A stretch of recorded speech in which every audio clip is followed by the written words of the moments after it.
So double consciousness again is this concept that Du Bois is going to apply and use in his text.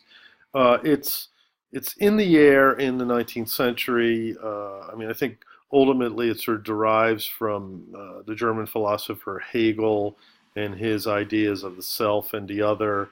And we'll look at this concept of the self and the other more in the next text that we're going to look at, which is Simone de Beauvoir's "The Second Sex Woman as Other."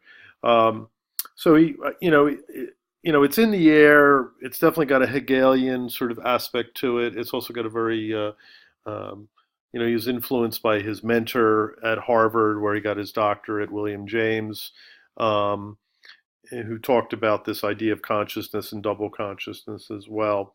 So it's a term, you could also point to its sort of Freudian sort of aspects too. So Du Bois is a peer of a contemporary of Freud, so they're developing their ideas at the same time.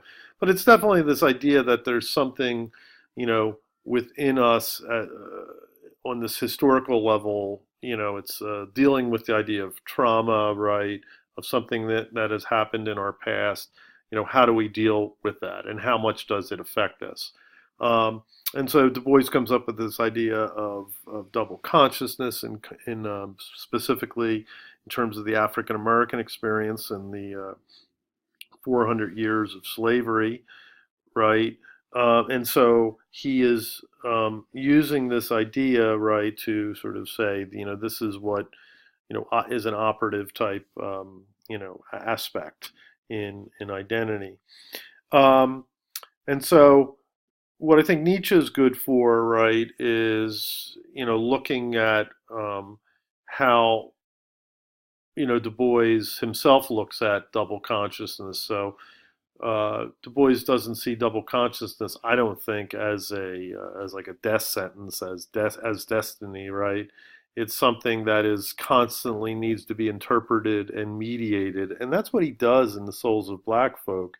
He will use this idea of double consciousness and the veil in every one of the chapters that he has, and the chapters are all different. Some are um, memoiristic, some are sociological, historical, some are journalistic, historical, right?